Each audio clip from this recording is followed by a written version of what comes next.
마가복음 9장 2절에서 13절입니다. 신약성경 68면입니다. 한 목소리로 합독하겠습니다. 엿새 후에 예수께서 베드로와 야고보와 요한을 데리고 따로 높은 산에 올라가셨더니 그들 앞에서 변형되사 그 옷이 광채가 나며 세상에서 빨래하는 자가 그렇게 희게 할 수 없을 만큼 매우 희어졌더라. 이에 엘리야가 모세와 함께 그들에게 나타나 예수와 더불어 말하거늘 베드로가 예수께 고하여 랍비여 우리가 여기 있는 것이 좋사오니 우리가 초막셋을 짓되 하나는 주를 위하여 하나는 모세를 위하여 하나는 엘리야를 위하여 하사이다 하니 이는 그들이 몹시 무서워하므로 그가 무슨 말을 할지 알지 못함이더라. 마침 구름이 와서 그들을 덮으며 구름 속에서 소리가 나되 이는 내 사랑하는 아들이니 너희는 그의 말을 들으라 하는지라. 문득 둘러보니 아무도 보이지 아니하고 오직 예수와 자기들 뿐이었더라. 그들이 산에서 내려올 때에 예수께서 경고하시되 인자가 죽은 자 가운데서 살아날 때까지는 본 것을 아무에게도 이르지 말라 하시니 그들이 이 말을 마음에 두며 서로 문의하되 죽은 자 가운데서 살아나는 것이 무엇일까 하고 이에 예수께 묻자와 이르되 어찌하여 서기관들이 엘리야가 먼저 와야 하리까 하나이까. 이르시되 엘리야가 과연 먼저 와서 모든 것을 회복하거니와 어찌 인자가 대하여 기록하기를 많은 고난을 받고 멸시를 당하리라 하였느냐. 그러나 내가 너희에게 이르노니 엘리야가 왔으니 기록된 바와 같이 사람들이 함부로 대우하였느니라 하시느니라. 아멘. 주님은 그리스도십니다 라고 하는 베드로의 신앙 고백은 마가복음의 전체 복음서의 큰 변곡점을 이룹니다. 베드로의 신앙 고백 이전까지는 예수님을 향한 이후와 이전까지 예수님의 태도와 삶의 목적이 바뀌시는 것을, 방향이 바뀌시는 것을 보는데요. 이전에는 예수님이 누구신가에 초점을 맞춰서 인간의 몸을 입고 오신 하나님이시며 치유와 회복과 안식을 통해 구원을 주시는 분이심을 말씀하고 계셨는데요. 이제 베드로의 신앙 고백 이후에 그 후반부는 모든 초점이 십자가로 바뀝니다. 그리고 이제 갈릴리에서 예루살렘으로 올라가십니다. 예루살렘으로 올라가시는 중요한 목적은 바로 십자가를 지시기 위함입니다. 그래서 누가복음 9장 51절에는 예루살렘으로 올라가기로 굳게 결심하셨다라는 표현이 나와요. 그만큼 예루살렘은 이제 마지막 사명을 이루는 고난의 길이었던 것을 말씀하세요. 그런데 문제가 있죠. 제자들은 모든 배와 그물을 버려두고 예수님을 따랐던 것, 그들의 기대와 꿈과 완전히 다른 말씀을 하는 거예요. 예수님께서는 계속 고난받고 죽는다, 그리고 부활한다 라고 하시니까 제자들이 생각했던 것과 완전히 다른 말씀을 계속 하시니까 그들이 괜히 예수님 따랐나? 내가 이러려고 예수님 따른 거야? 라고 생각하면서 그들의 모든 기대가 물거품처럼 사라지기 시작하는 겁니다. 계속 우리가 예수님 따라다녀도 될까? 라고 하는 마음이 망설여지는 거예요. 그렇게 제자들의 마음에 불안과 초조와 염려 속에 있을 때 등장하는 것이 이제 오늘 본문의 내용이에요. 예수님께서는 고난 받으시는 것, 그리고 십자가 지시는 것을 말씀하시는데요. 예수님께서 계속 말씀하시는 십자가는 다른 말로 결국 영광이었거든요. 예수님의 영광은 십자가를 통과하여야만 오는 영광이었는데, 그러니까 십자가를 통과하여 죽음 이후에 오는 부활의 영광이었는데 제자들은 그걸 잘 알지 못했던 거죠. 그래서 이제 오늘 본문에 예수님은 높은 산으로 제자들과 함께 올라가십니다. 아마 학자들은 헤르몬산이 아니었나 생각하는데요. 그 높은 산까지 올라가신 이유가 오늘 본문에는 등장하지 않아요.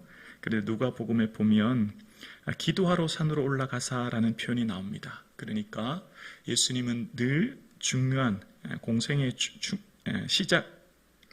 중요한 시점에서 늘 기도하셨던 것처럼 이제 오늘도 예수님은 기도하러 산으로 가셨던 것을 봅니다. 아버지의 뜻을 이 땅에 이루시고 하나 되기 위하여 기도하시는 모습을 보여주시죠. 예수님의 모든 사역에 언제나 중요한 중심에는 기도가 있었는데 제자들은 그러나 예수님의 기도를 잘 이해하지 못했던 걸 봅니다. 누가복음 3장 32절에 보면 역시 산에 올라가서 깊이 졸다가 라는 표현이 나와요. 예수님은 열심히 기도하셨지만 제자들은 그 기도의 중요성을 역시나 잘 알지 못했던 것을 봅니다. 자, 그럴 때 제자들 앞에서 예수님의 모습이 변형되는 모습이 오늘 본문에 나오는데요. 3절에 보면 옷이 광채가 나며 세상에서 빨래하는 자가 그렇게 희게할 수 없을 만큼 매우 휘어졌다라고 이야기합니다. 변화가 아니라 단순히 외형적인 변화가 아니라 변형을 이야기합니다. 원어의 뜻은 내면, 속의 변화가 겉으로 드러나는 것을 말하는데요. 바로 예수님께서는 하나님의 아들이시며 친히 하나님이신 것을 신적인 그 영광스러운 모습이 잠깐 비춰진 상태를 말하는 거지요. 그렇게 예수님의 모습이 드러날 때 또 다른 놀라운 사실이 4절에 나옵니다. 이에 엘리야가 모세와 함께 그들에게 나타나 예수와 더불어 말하거늘이라고 본문은 기록합니다. 제자들이 엘리야와 모세의 얼굴을 모르지 않습니까? 모세는 1400년 전에 죽었고 엘리야는 900년 전에 죽은 인물이에요. 그런데 제자들은 예수님과 더불어 얘기하고 있는 모세와 엘리야를 알게 되었다는 겁니다. 혹자들은 대화를 통해 알았다고 하지만 아마 이것은 직감적으로 알았을 겁니다. 우리가 천국에 가면 굳이 대화하지 않아도 우리는 다 알게 될 것입니다. 굳이 말이 필요 없는 것이지요. 왜 모세와 엘리야와 대화했을까요? 아브라함과 다윗 같은 그런 많은 인물이 있을 텐데요. 모세는 바로 신의 산에서 율법을 받은 인물이죠. 율법을 받아서 율법을 시작한 인물이었고 엘리야는 예언을 대표하는 선지자였죠. 그러니까 율법과 예언의 대표적인 모세와 엘리야를 통하여 예수님과 대화합니다. 예수님께서 이 땅에 오신 것 율법과 예언의 말씀을 폐하러 오신 것이 아니라 완전케 하러 오셨지요. 자, 그러면서 모세와 엘리야, 예수님과 무슨 대화를 하셨을까요? 오늘 본문에는 나오지 않지만 누가복음 9장 31절에는 이렇게 말합니다. 영광 중에 나타나서 장차 예수께서 예루살렘에서 별세하실 것을 말할세라고 이야기합니다. 그러니까 이 표현을 세번역 표현으로 하면 이렇게 이야기합니다. 영광 중에 쌓여 나타나서 예수께서 예루살렘에서 이루실 이 일 곧 그의 떠나가심에 대해서 말하고 있었다라고 말씀하세요. 예루살렘에서 이루실 일이 있었는데 그 이루실 일은 곧 떠나가심이라는 거예요. 이 떠나가심이라고 하는 엑소도스가 탈출, 떠남이라는 의미가 있죠. 모세는 애굽에서 이스라엘 백성들을 탈출하여 가나안 땅까지 오게 되었던 것처럼 예수님은 이 땅에서 우리를 탈출시키고 이끌어서 하나님 나라로 가게 하시는 분이시죠. 예수님께서 이 땅을 떠나실 것을 그 변화산에서 높은 산에서 말씀하셨다는 거예요. 예수님의 떠나심은 뭘 말씀하실까요? 예수님께서 이 땅을 떠나시는 것 바로 요한복음 14장 2절 말씀처럼 내가 너희를 위하여 거처를 예비하러 가노니 내가 너희를 위하여 거처를 예비하면 다시 와서 너희를 나 있는 곳에 있게 하리라 라고 하는 말씀처럼 예수님의 떠나심은 곧 우리의 거처를 위하여 예비하시며 곧 다시 오심을 말씀하고 계시는 거죠. 그러니까 높은 산에서 모세와 엘리야와 예수님께서는 이제 예루살렘에서 아주 중요한 사명인 십자가 사건을 말씀하시는 것이고 그 십자가 지시고 죽으신 예수님의 떠나가심은 거처를 예비하고 다시 오실 것임을 얘기하시는 것이죠. 그런 그런 놀라운 말씀을 하실 때에 7절에 보면 5절에 보면 베드로가 예수께 고하되 라피여 우리가 여기 있는 곳이 좋사오니 우리가 초막 셋을 짓되 하나는 주를 위하여 하나는 모세를 위하여 하나는 엘리야를 위하여 하사이다 하니 6절이요 이는 그들이 몹시 무수함으로 그가 무슨 말을 하는지 알지 못하더라. 베드로는 그때 상황이 너무나 영광스럽고 감격하여 또 초막셋을 짓자라고 고백하는 내용이 나옵니다. 근데 그것이 무슨 말인지 알지 못할 정도로 무서웠다라고 얘기하고, 그리고 7절에 이런 고백을 합니다. 마침 구름이 와서 그들을 덮으며 구름 속에서 소리가 나되 이는 내 사랑하는 아들이니 너희는 그의 말을 들으라 하는지라. 마침 구름이 와서라고 하는데요, 신구약 성경에 등장하는 구름은 바로 하나님의 영광을 상징합니다. 모세가 구름 속으로 들어가서 산 위에 올랐으며 모세가 40일 40야를 산에 있었다라고 하는 출애굽기 24장 18절 말씀과 성막을 다 지은 후에, 그러니까 예수님 말씀하신 대로 하나님 말씀하신 대로 성막을 다 지은 후에 출애굽기 40장 34절에 보면 구름이 회막에 덮이고 여호와의 영광이 성막에 충만하매라고 이야기합니다. 구름은 하나님의 영광의 임재를 상징하는 것이죠. 그리고 예수님께서 부활하실 때에도 이 말씀을 마치고 그들을 보는 데서 올라가시니 구름이 그를 가리워 보이지 않게 하더라 라고 말씀합니다. 예수님이 부활하신 후 승천하실 때도 구름이 그를 가리웠다고 말씀하시고, 이후에 예수님께서 다시 오실 때, 그 재림하실 때도 데살로니가서 전서 4장 17절에 보면 남은 자들도 그들과 함께 구름 속으로 끌어올려 공중에서 주를 영접하게 하리라 라고 말씀하시죠. 그러니까 구름은 하나님의 영광을, 임재를 상징하는 거예요. 그러니까 지금 하나님의 영광스러운 임재 상황 가운데 모든 제자들이 거하게 되었고요, 그러면서 하나님의 음성을 듣게 되죠. 이는 내 사랑하는 아들이니 너희는 그의 말을 들으라.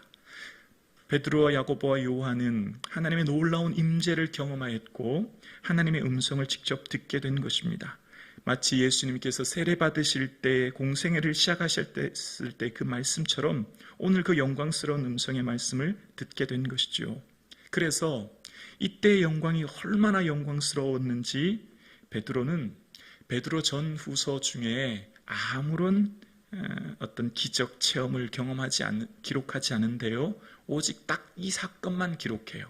그러니까 이것이 얼마나 영광스러웠는지를 알 수 있는데, 베드로가 오늘의 이 사건을 이렇게 기록합니다. 베드로후서 1장 16절 이하에 보면 우리 주 예수 그리스도의 능력과 강림하심을 너희에게 알게 할 것이 교모히 만든 이야기를 따르는 것이 아니니 우리는 그의 위엄을 친히 본 자라. 자기가 직접 보았대요. 그리고 17절이요. 지극히 큰 영광 중에서 이러한 소리가 그에게 나기를 이는 내 사랑하는 아들이요 내 기뻐하는 자라 하실 그때에 그가 예수님이죠. 그가 하나님 아버지께 영광과 존귀를 받으셨느니라 라고 고백합니다. 그리고 18절이요. 이 소리는 우리가 그와 함께 거룩한 산에 있을 때 하늘로부터 난 것을 들은 것이라 라고 고백합니다. 그러니까 베드로는 이때의 감격이 얼마나 컸는지 세 가지를 얘기합니다. 우리는 친히 그 영광스러운 위엄을 보았다라고 얘기하고요. 그리고 이는 내 사랑하는 아들이요 내 기뻐하는 자라 하시는 하나님의 그 영광을 우리가 친히, 예수님께서 그 영광과 존귀 받으셨던 것을 우리가 친히 들었다라고 이야기하고, 이것은 거룩한 산에서 친히 하늘로부터 들은 것이라고 하는 것을 간증합니다. 베드로는 이 영광스러운 은혜가 충만함을 너무나 기쁘고 감격스럽게 기억했고, 그것을 이제 베드로 후서를 통해 초대교회 성도들에게 전하고 있는 것을 봅니다. 다른 어떤 기적도 얘기하지 않고요, 말하지 않지만 변화산 사건에서 이 영광스러운 경험이야말로 베드로의 인생을 바꾸는 아주 중요한 영광스러운 경험이었던 것을 이야기합니다. 예수님께서 하나님께 영광과 존귀를 받으셨다고 이야기하고요, 그것을 경험했습니다. 그러면 왜 이 영광스러운 경험을 하게 하셨을까요? 베드로, 야고보, 요한 또 그 제자들에게 왜 이런 영광스러운 경험을 하게 하셨을까요? 그것은 바로 산 아래에서의 삶을 위해서입니다. 산 아래에서 제자로서의 삶을 살도록, 그러니까 자기 십자가 지고 나를 따라야 된다라고 하셨던 그 말씀을 실천할 수 있도록, 망설임과 두려움 가운데 떨고 있던 제자들이, 얘들아 너희들의 인생 잘못 온 거 아니야. 너희들의 삶과 기대와는 좀 다르지만 너희들 자기 십자가를 지고 따를 때 우리는 이 영광스러운 하나님 나라의 영광을 경험하게 될 거야 라고 하는 것을 미리 맛보아 알게 하신 거예요.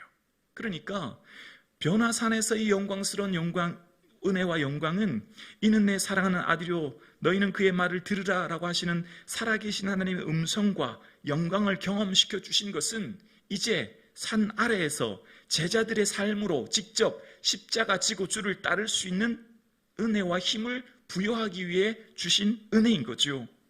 그래서 제자들을 통해서 이 영광스러운 은혜를 경험하게 하신 것은 이제 그들의 삶이 자기 십자가 지고 주를 따를 수 있도록 하시는 은혜를 위한 거예요. 그래서 베드로는요, 이후에 하나님께서 받을 은혜가 얼마나 큰지를 보았고 경험했기 때문에 베드로후서에 그런 고백을 해요. 믿음의 확실함은 불로 연단하여도 없어질 금보다 더 귀하여 예수 그리스도께서 나타나실 때에 칭찬과 영광과 존귀를 얻게 하실 것이니라. 초대교회 성도님들, 여러분들 지금 불로 연단하는 것 같은 고난과 어려움 당하시지요. 근데 기억하십시오. 여러분들이 받는 그 고난은 우리에게 주신 금보다 더 귀한 예수 그리스도께서 오실 때 칭찬과 영광과 존귀를 우리 모두 얻게 될 것입니다. 제가 그것을 미리 맛보아 알게 되었습니다. 이제 그 얘기하는 겁니다. 그리고 베드로는 초대교회 성도님들에게 이런 권면을 합니다.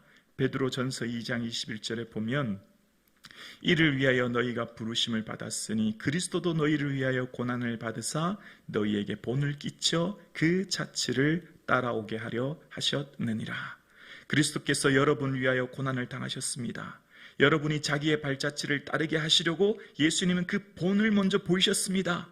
이제 예수님 가신 그 본, 보여주신 그 본을 우리도 따라 예수님의 그 발자취를 따라갑시다. 그 고백하는 거예요. 어떻게 이렇게 고백할 수 있었을까요? 변화산에서 하나님의 영광을 맛보아 알았기 때문입니다. 그 영광스러운 칭찬과 영광이 이제 곧 저 영원한 하나님 나라에 있음을 베드로는 알게 되었어요. 그래서 예수님 가신 그 발자취, 십자가 지신 것, 우리도 주님을 따라 십자가 지는 것이 우리에게 영광이라고 하는 것, 이것이 우리에게 축복이라고 하는 것, 이것이 우리에게 얼마나 큰 은혜인 것을 그는 알았기 때문입니다. 그래서 베드로는 너희가 주의 인자하심을 맛보았으면 그리하라라고 하는 고백처럼 그는 하나님 나라의 영광을 맛보았기에 이제 어떤 고난 앞에서도 굴하지 않는 믿음의 삶을 살 수 있게 된 거죠. 오늘 우리가 예배를 통하여 우리는 말씀을 부여잡고 주의 은혜를 경험합니다. 우리는 말씀을 붙들어야 합니다. 이는 내 사랑하는 아들이요 내 기뻐하라고 말씀하신 살아계신 하나님의 음성을 베드로가 들었던 것처럼 오늘도 우리는 이 새벽 주님 말씀을 듣습니다. 그리고 예배의 영광을 누립니다. 왜 우리에게 이 은혜를 주실까요? 세상에 나가 살도록, 세상에서 자기 십자가 지도록, 세상에서 변화의 삶을 살아내도록, 하나님 나라를 이 땅에 이루도록 우리를 세상에 보내시는 거예요. 밤 깊도록 주와 함께 있으려 하나 괴로운 세상에 할 일 만나서 날 가라 명하시는 것입니다. 오늘 예배 드리시는 저와 여러분, 우리도 예수님 가신 그 길, 그 발자취, 그 십자가 지고 감으로 영광스러운 하나님의 은혜와 영광을 이제 곧 우리도 누리게 될 줄로 믿습니다.